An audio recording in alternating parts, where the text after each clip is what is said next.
you can't bring a knife to a gunfight.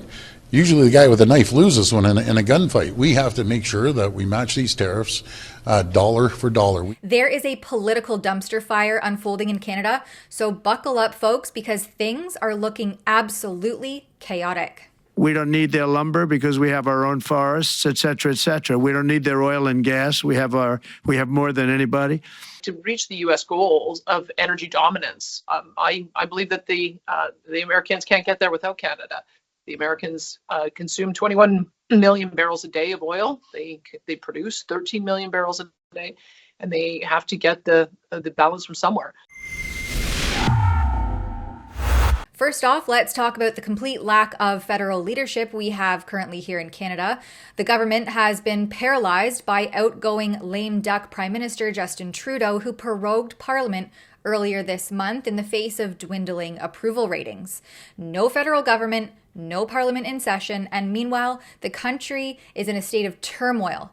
But what is the Justin Trudeau Liberals' main priority right now? Well, a leadership campaign. That's right. Instead of leading the country through a looming trade war with our closest ally and partner to the south, the Liberals are more focused on who will take over the top job so Trudeau can finally step aside. I advise the Governor-General that we need a new session of Parliament. She has granted this request, and the House will now be prorogued until March 24th. It seems they're more concerned with playing political musical chairs while the country burns. And in steps Ontario Premier Doug Ford, who's simultaneously gearing up for a snap election of his own, which, let's be honest, is probably more about political survival than any real concern for the people of Ontario. Stay tuned. Okay. But we need a mandate from the people. We need a mandate to protect and possibly spend billions of dollars to protect people's jobs, to protect businesses, and to protect communities. And there's only one group of people, one group that is going to give you the mandate, and that's the people, and that's what's great about democracy. They either vote a government in or they vote them out. Amid this chaos, Ford is also facing mounting pressure over his escalation of trade tensions with the United States. Now, if you've been following the news, you know that the new Trump administration is set to impose 25% tariffs on all Canadian exports starting February the 1st. Mr. President, are you looking to impose tariffs on Canada and Mexico in an effort to force negotiations sooner on USMCA? No, it's really not on USMCA. It has nothing to do with that. They've allowed, both of them, Canada very much so, they've allowed millions and millions of people to come into our country that shouldn't be here. They could have stopped them, and they didn't.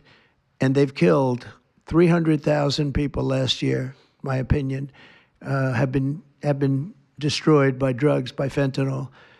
The fentanyl coming through Canada is massive. Soon on those tariffs. Probably February 1st is the date we're looking at. And Ford, he says Canada should respond with dollar-for-dollar tariffs in retaliation. We need to match those tariffs dollar for dollar, tariff for tariff, and make sure that it hurts the Americans as much as it hurts Canadians. But here's the kicker. Ford and the rest of Team Canada's signatories don't have the full backing of all provinces, like oil and gas powerhouse Alberta. That certain political leaders are going to try to turn this relationship with Trump into some kind of election issue and damage the relationship. That's what I worry about. That's part of the reason why, even though we've had an office here since 2005 as a subnational government, why I will be spending a lot of time in America, is that once the federal government situation is sorted out, then I think the negotiations can begin in earnest. But I think it's incumbent upon all of the premiers to make sure that we're making our own case very loudly, very strongly, in order to be able to avoid tariffs. Plus, with a strong businessman and president like Trump, who has vowed to bring manufacturing back into the United States to reduce or eliminate dependency on these external imports, I'm not sure that this will actually hit the U.S. as hard as some of these supposed leaders think that it will. With Alberta Premier Danielle Smith distancing herself from this so-called Team Canada approach, she's not jumping on board with Ford's trade war talk and wants to take a step back from retaliatory measures. My interpretation of the president is he likes to win. And so it's up to us to demonstrate how we can get a double win here.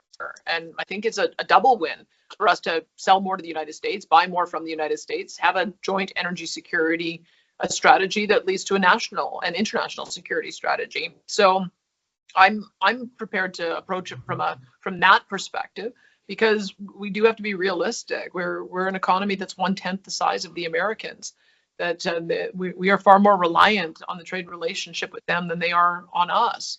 And so trying a tit for tat tariff war without addressing the underlying issues, it's not going to go well for Canada. So what does that leave us with? Well, a fractured leadership landscape, provinces at odds, and no clear path forward, with a looming trade war and no one to navigate Canadians through it. It's a political vacuum where key leaders are too busy jockeying for positions or running for their own campaigns to actually put Canadians first, after nearly a decade of doing otherwise. I want to let you in on a little secret. Donald Trump doesn't like me very much.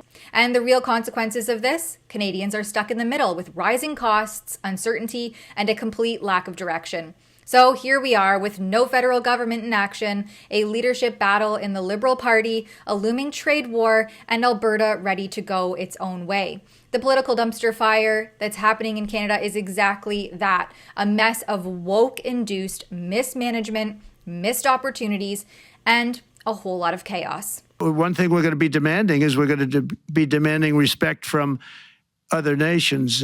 Canada, we have a tremendous deficit with Canada. We're not going to have that anymore. We can't do it. I don't know if it's good for them. As you probably know, I say you can always become a state. And if you're a state, we won't have a deficit. We won't have to tariff you, et cetera, et cetera. But Canada has been very tough to deal with over the years. Folks, the real question is, who's going to step in and step up to fix this mess? Because right now, it doesn't look like anyone's in charge.